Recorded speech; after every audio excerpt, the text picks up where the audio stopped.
През последните години много филми бяха създадени на тема пътуване във времето. И някои хора считат това просто за фантазия, за фентази филми или нещо подобно. Но някои хора твърдят, че това наистина съществува. И как е възможно това, приятели? Как според вас някой човек може да се окаже в бъдещето, в 23, в 25 или в 28 век? Или как може да се окаже в миналото? Оказва се, че това е възможно. И е имало хора, които са го потвърдили.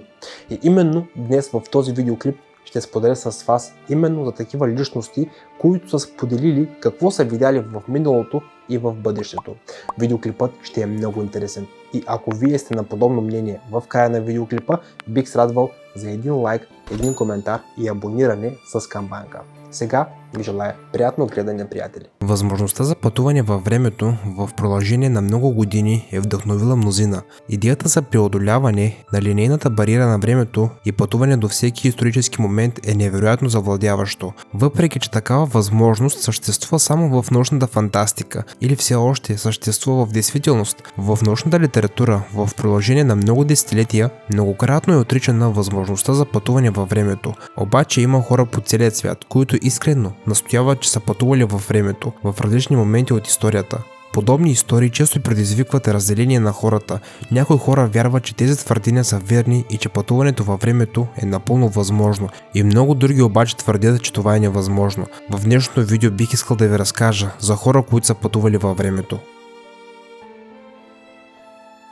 Сергей Пономаренко. В столицата на Украйна, Киев, е бил забелязан млад мъж на име Сергей Пономаренко, който е пътувал по оживените улици на града. Този мъж е бил само на 25 години, но е изглеждал съвсем различно от всички останали хора в града. Интересното е, че дрехите му изобщо не са отговаряли на тогавашното време. По-скоро изглеждало, че е облечен в дрехи, ушити преди много години. Външният вид на мъжа е изглеждало още по-странно. Местните жители са забелязвали, че той държи здраво много стара камера. Тази камера е изглеждала като реликва от отминалите епохи, но е била напълно функционална и мъжът сякаш е държал много здраво. Пред оживените улици на града Сергей се е оглеждал и е бил много объркан. Той е бил изцяло дезориентиран. Младият мъж скоро е привлякъл вниманието на група полицаи. Когато са го забелязали за първ път, те са помислили, че той най-вероятно се шегува. Мъжът се е приближил към тях и ги е попитал как може да стигне до указаният адрес, но този адрес не съществува вече от много години. Полицаите са станали по-подозрителни към него и са му поискали документ за самоличност. За тяхна изненада, той е извадил стар документ от портфела си, който е изтекъл преди 50 години. На документа е пишело, че мъжът се казва Сергей Пономаренко и че е роден през 32 година. Ако това е било вярно, Сергей е трябвало да бъде на 74 години. Но както ви споделих в началото, младият мъж е бил едва на 25 години. Полицаите са направили всичко възможно, за да му помогнат и са изпратили мъжа в психиатрична болница, вярвайки, че той по някакъв начин е загубил или забравил за самоличността си и сега се представя за възрастен мъж. Той е бил приет и оценен от специалисти в областта на психичното здраве. Но това, което се е случило след това, е много странно. Вместо да каже на лекарите, че това е просто шега, Сергей е настоявал, че той е роден през 32 година. Въпреки, че той е изглеждал твърде млад, той не е знаел как е стигнал до Киев. Един от лекарите е бил фотограф-любител и веднага е разпознал камерата, която е носил. Фотоапаратът е бил Yashica Flex. Това е била една от най-старите преносими камери, създавани някога. Такива камери са били рядкост и е изглеждало много странно, когато Сергей се е разхождал по оживените булеварди на Киев с такава ценна колекционерска техника. Докато лекарите са продължили да го разпитват, той е продължавал да твърди, че е роден през 16 юни 1932 година в Киев. Той е споделил, че днес рано сутринта е излязъл от дома си, за да снима града. Излизайки от къщата си, той е забелязал странен обект пред себе си.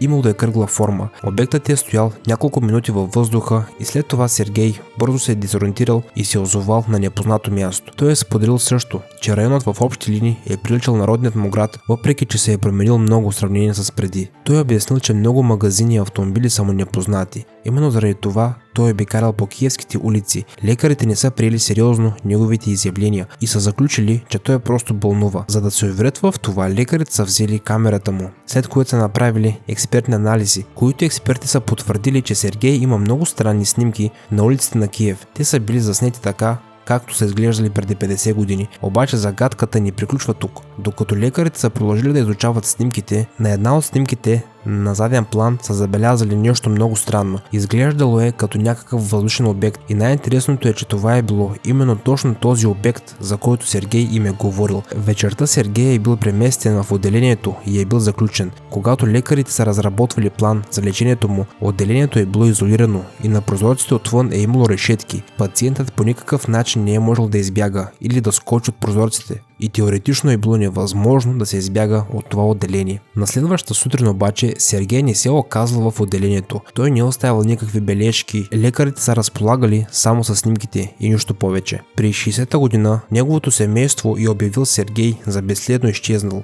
Той така и не е бил намерен.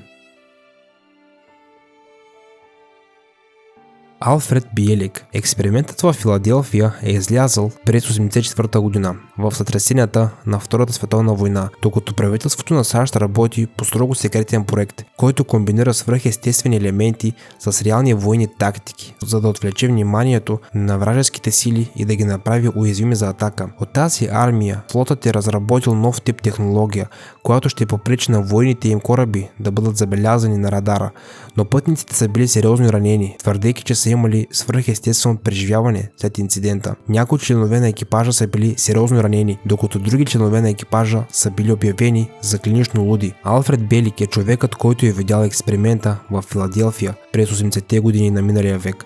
Той е бил силно впечатлен от филма и дълбоко се е интересувал от темите, които са били разгледани в него. Скоро фрагментите от ужасните сцени в съзнанието на Алфред Биелик са продължили да се засилват. Той е почувствал, че полудява, потърсил е помощ от лекар и обяснил, че има спомени от труден живот, въпреки че никога не е изпитвал тези ярки и драматични моменти. Когато спомените са започнали да се събират, Алфред е почувствал, че най-накрая е разбрал всичко. Той се е смятал за Едуард Камерън, който е член на екипажа на експеримента в Филаделфия и че се е превъплатил след трагедията. Едуард Камерън е бил войник. Той лично е бил свидетел на поредица от свръхестествени събития. Малко след като мистериозното оборудване на борда на кораба е било активирано, екипажът е изпаднал в паника. За да избегне хаоса, Едуард е решил да скочи.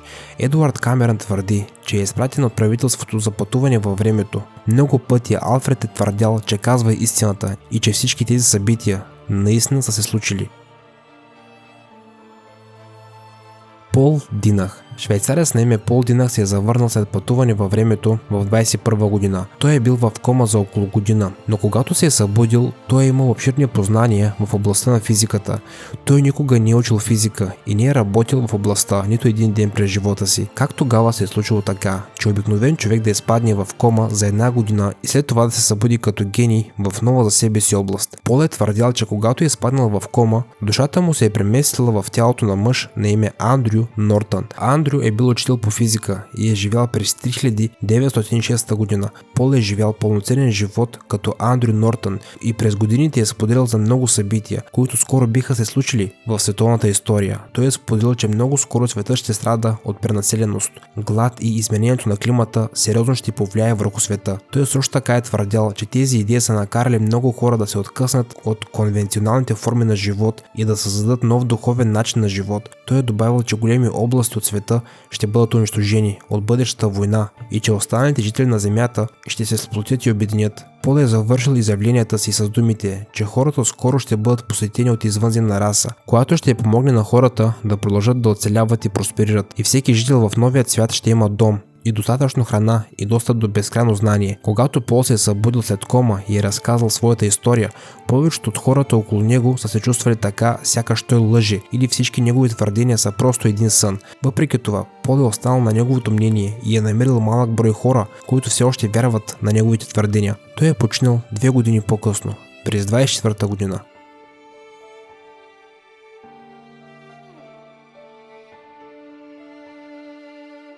Какво е вашето мнение за видеоклипа, приятели? Вярвате ли, че наистина е имало хора, които са пътували във времето, или всичко това по-скоро е измислица?